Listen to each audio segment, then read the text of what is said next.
on the 27th of July, something terrible began in Crimea. This is fucked up. Ukrainian Neptunes attacked 3 nuclear airfields in Crimea. Everything is on fire. No way. Absolutely no way at all. I simply cannot believe it. This is truly unbelievable. Boom. Are you filming? Yes. Unbelievable. There were explosions in Sevastopol, Simferopol, Yevpatoria, Bakhchisarai district, Alushta, Feodosia, Saky, and Novofedorivka.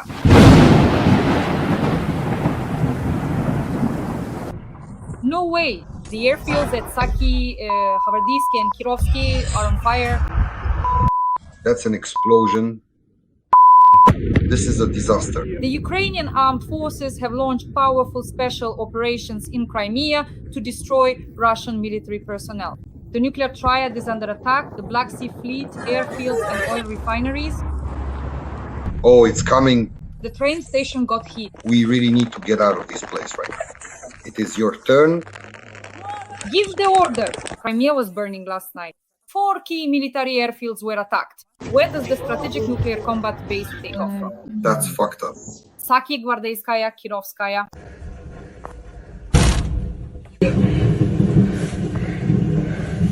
Strike against aviation. 200 drones attacked Crimea last night. The drones' targets were the Saky, Hvardiiskaya, and Kirovskaya airfields.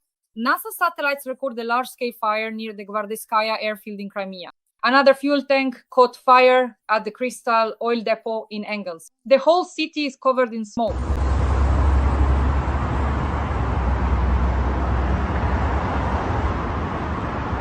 As they say, the show must go on, or the action at the Crystal oil depot in Engels has been going on for several days now. Meanwhile, Russia has lost another Su-25. Special Operation Forces destroyed the decision-making center in the Kherson direction. And also, the headquarters of the occupiers in Makivka was attacked and blown up. We'll discuss all this with the well-known military analyst Roman Svitan. Roman Grigorievich, welcome. Thank you. I wish everyone good health. Roman Grigorievich, let's start with the hell in occupied Crimea, because more than 200 drones attacked 3 key military airfields, Hvardiiske, Saky, and Kirovsk. Novofedorivka was also attacked. The floor is yours. Novofedorivka is a depot near Saky. So basically, it's a single complex, Novofedorivka and the Saky airfield.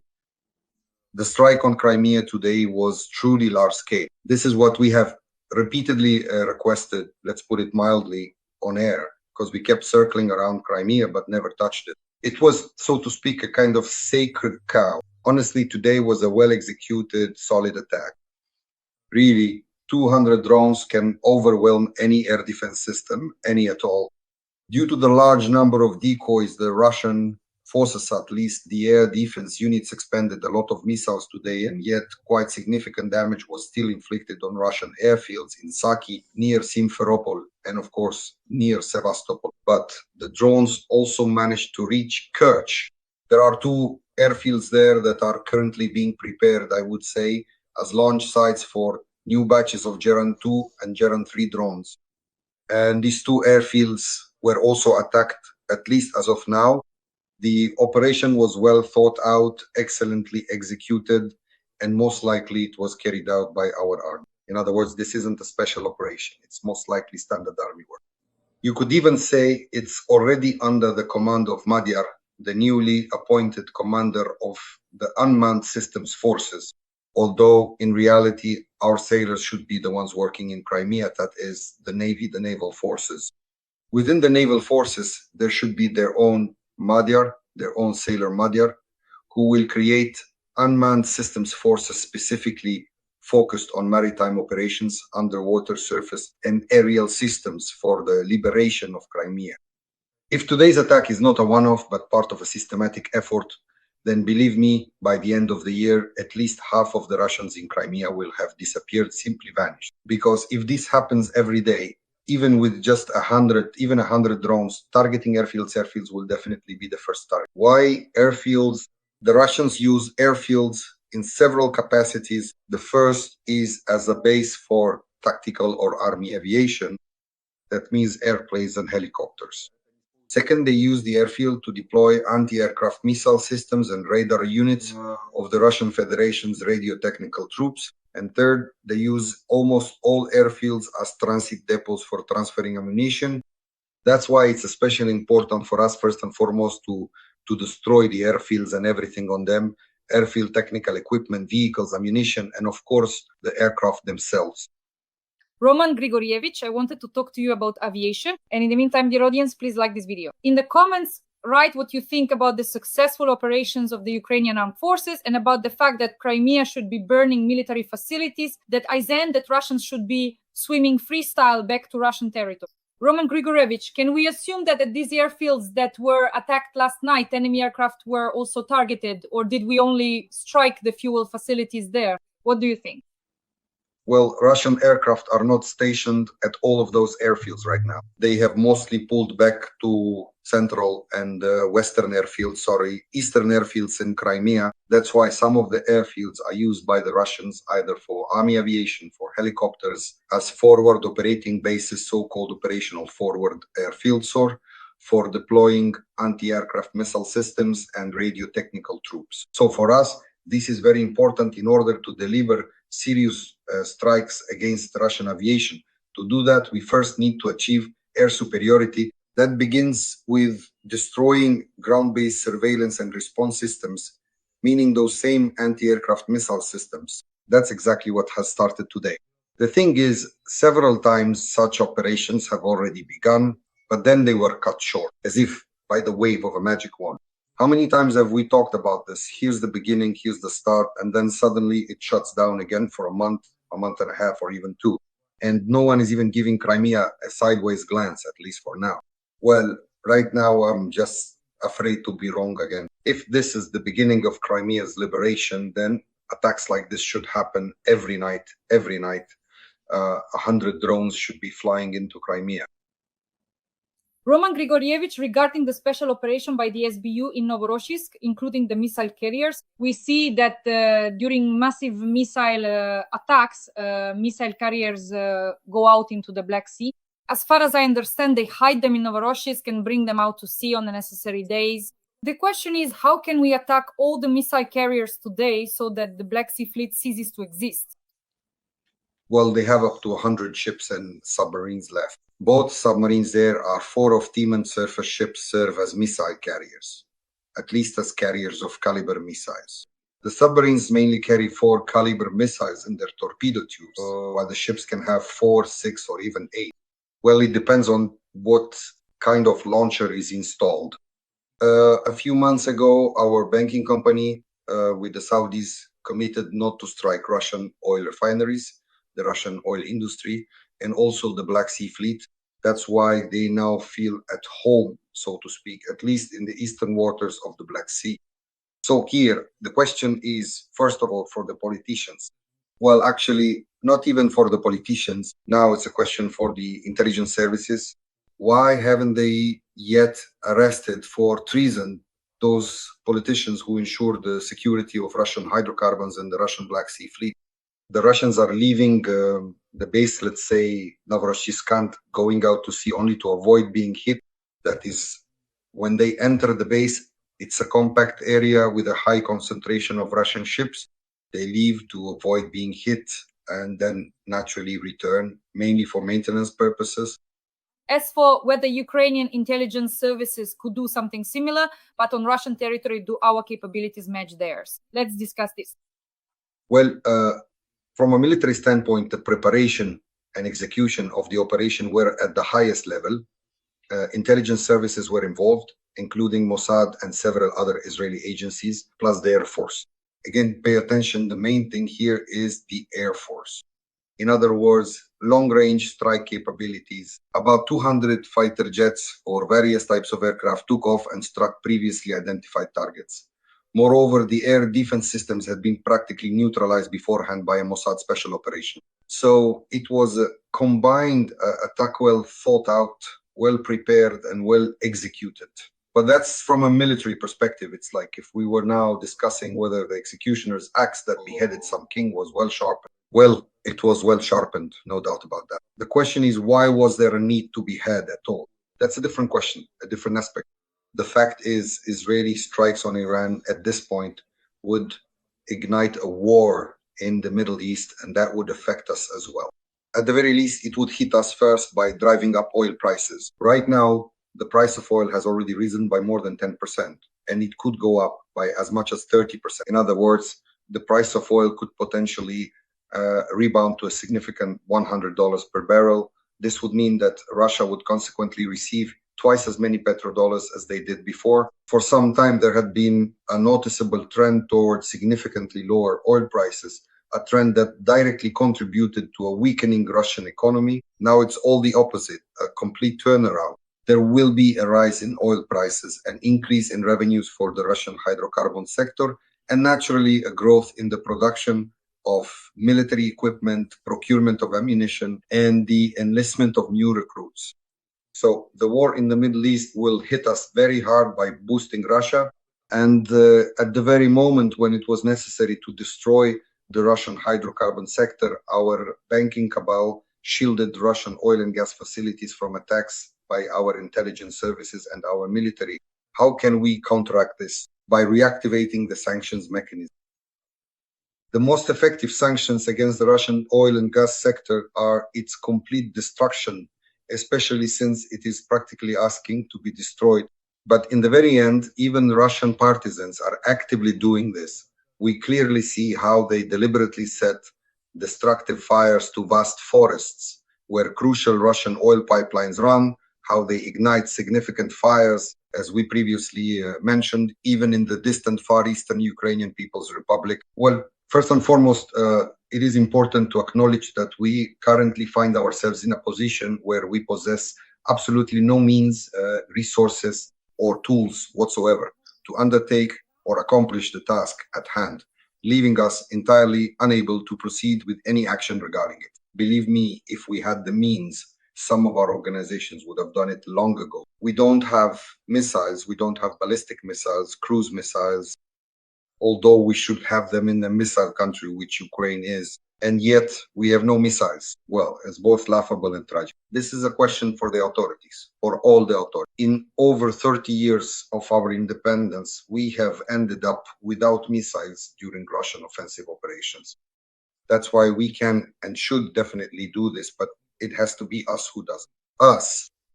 No one is going to do anything for us, and there's no point in asking anyone. We have to do this ourselves and strike at the Russian leadership, including those who are where? In the Kremlin, the Rublyovka bathhouses and the Kremlin. How long have we been talking about this? 3 years. What should we have for this? What should it be? Strikes against certain Iranian military targets. Well, first of all, nuclear facilities. Well, it's not that easy to reach a nuclear facility. For example, the facility that was attacked by the Israelis is buried more than 50 meters underground. You can't just get to it like that. That's one. And second, above this facility, above the centrifuges and the reactor, there's an 8-meter thick layer of concrete. So they really went all out in preparing. So in reality, Iran's nuclear facilities haven't actually been damaged.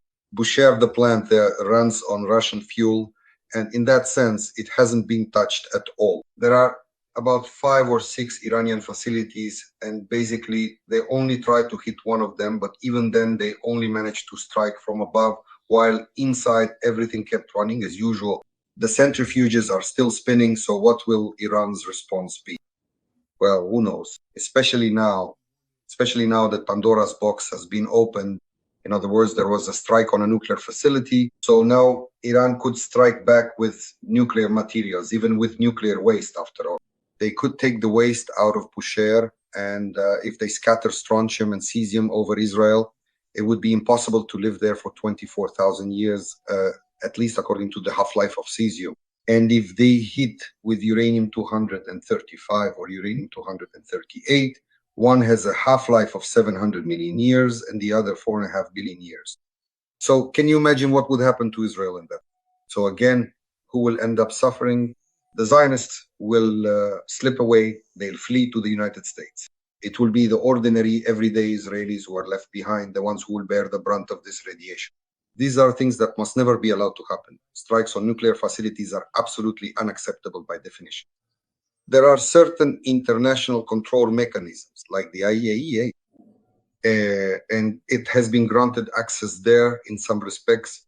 A continuation of the 2015 agreement was already practically ready, again under IAEA supervision together with the Europeans. That's why the Israelis launched a preemptive strike solely to prevent the agreement with Europe and the IAEA. In other words, they did not give Iran the opportunity to sign this agreement. If there had been an agreement, it would have worked just as the 2015 to 2018 agreement did, with the IAEA fully monitoring all stages of uranium enrichment.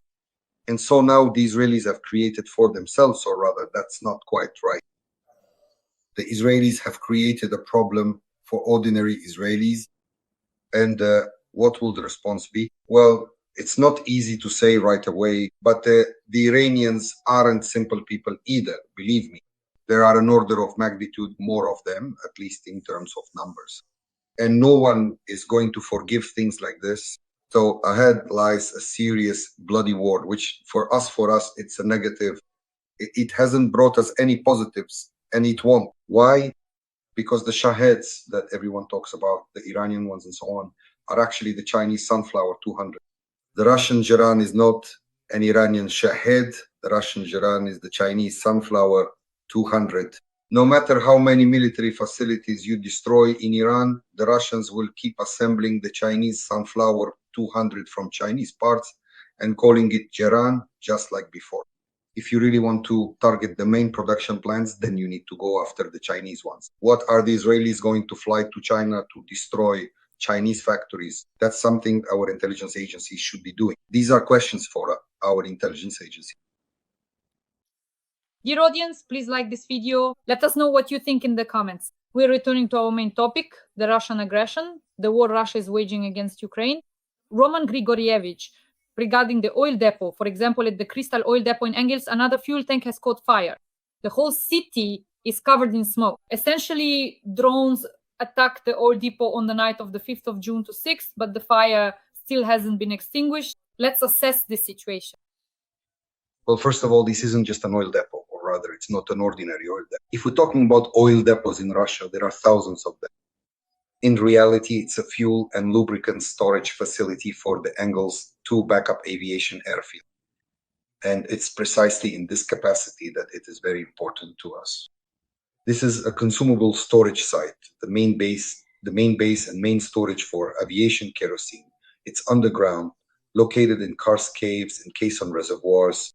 In other words, just try to get to it. But there are tens of thousands of tons of kerosene there. So from this underground reservoir, the fuel is pumped into the supply base, into Crystal, and then, well, the base or the fuel and lubricants depot, what we call the fuel and lubricants depot. From there, it goes to refuel those same aircraft. And the point that was chosen was correct, where at least the main flow could be cut off.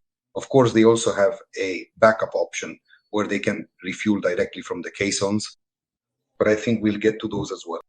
So the strike on this fuel and lubricants depot was excellently executed, precisely calculated. We discussed with you before how the attack was carried out.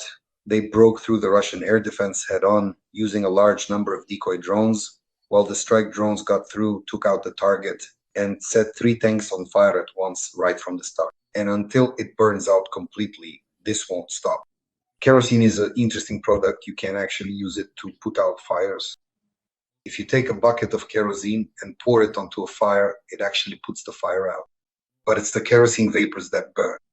And if you heat the kerosene up to a certain temperature and then ignite the vapors, which is what happened when our drone struck them, it's almost impossible to put it out.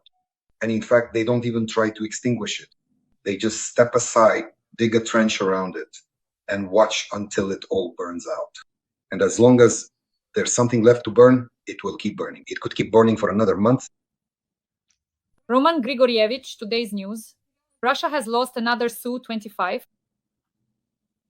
Well, most likely, these are losses related to technical issues. The Su-25S are already 40 years old. They've been flying since the Afghan war, since the 1980s. They were good aircraft, even excellent for their time when they were built, a solid attack aircraft. But now they're old, really old grandpas, I would say. And technologically, of course, they're falling apart. and there aren't as many airframes left as before when you could make one out of 2 or 3. So this fleet of aircraft the Russians have is dwindling. And even with losses like today, when a Russian plane was shot down. Roman Grigorievich, over the past 2 days, we've also attacked the Moscow region. There were military targets there. Roman Grigorievich, what exactly was attacked near Moscow in the last few days? Because the drones didn't reach Moscow, but explosions were heard in the Moscow region. They say these were military targets.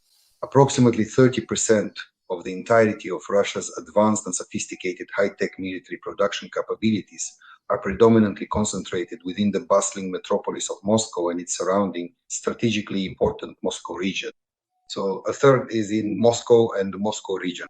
That's why it's very important for us to break through and keep pushing through the Russian air defenses. It's very difficult to do this because there are at least two blocking detachments in place. The first is the frontal air defense. It's very hard to break through. That's in the Bryansk, Belgorod, and Tula regions, which are practically packed with air defense systems facing toward Moscow. And the second is the site-based air defense around Moscow. So sometimes when we see reports that the Russians have shot down 50 or 70 of our drones in the Bryansk and Belgorod regions, those were headed for Moscow. Mostly they're shooting down decoys, which cost just a few $100s each, but the missile to shoot them down costs tens of thousands of dollars, and yet some still get through. And so there was a strike in the Moscow region on one of the factories that produces electronic circuit boards. As I said, this is a high-tech production facility, and at least for now, the technological process has been halted. But honestly, to actually reach Moscow, you need ballistic missiles. In other words, without ballistic missiles, we won't be able to break through Moscow's site-based air defense. Drones won't be able to take it out. Roman Grigorievich, in the Moscow region, a microelectronics factory in Zubovo was attacked. There's a hole in the roof. The factory in Zubovo is a production complex that's part of the Rezoni Technopark in the Moscow region.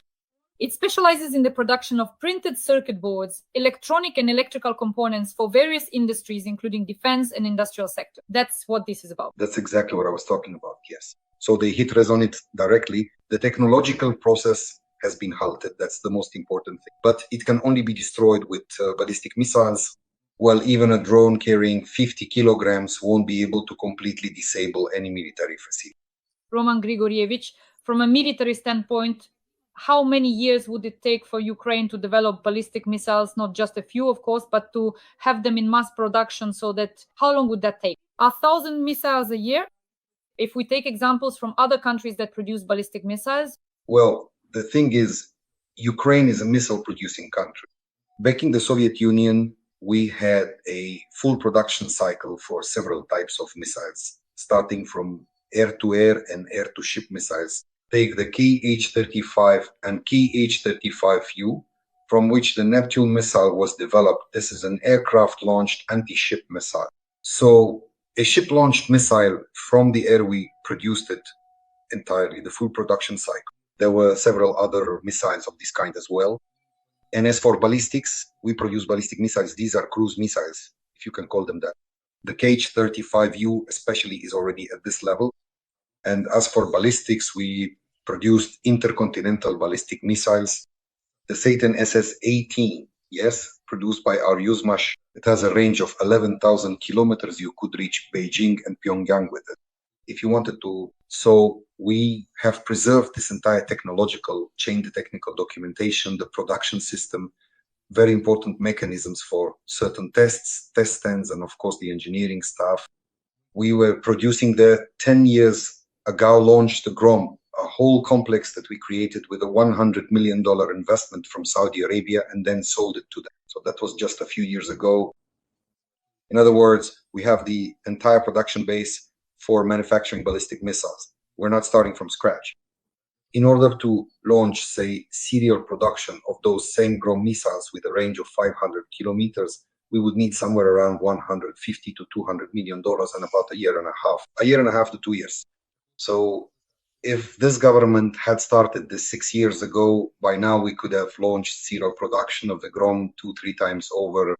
If at this point we don't have this Grom missile, and we don't, because otherwise it would have already hit Moscow long ago, it means that for 6 years this government has just been dragging its feet.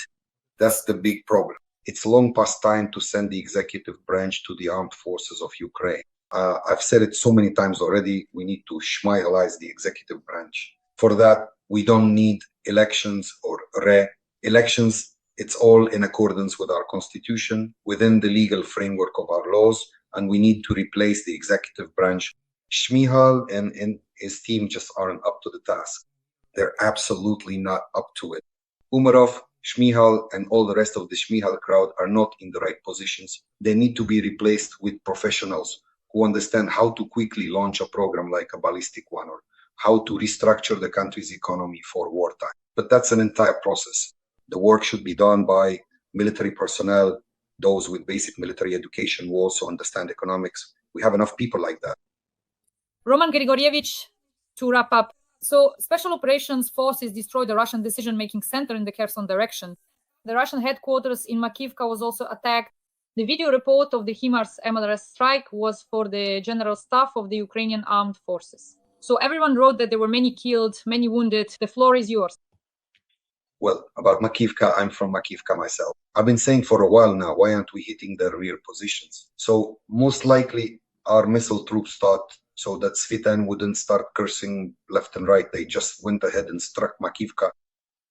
The main thing is, it was not far from my house. So they accomplished the combat mission, of course. Well done, the range allows it. We have the means to strike.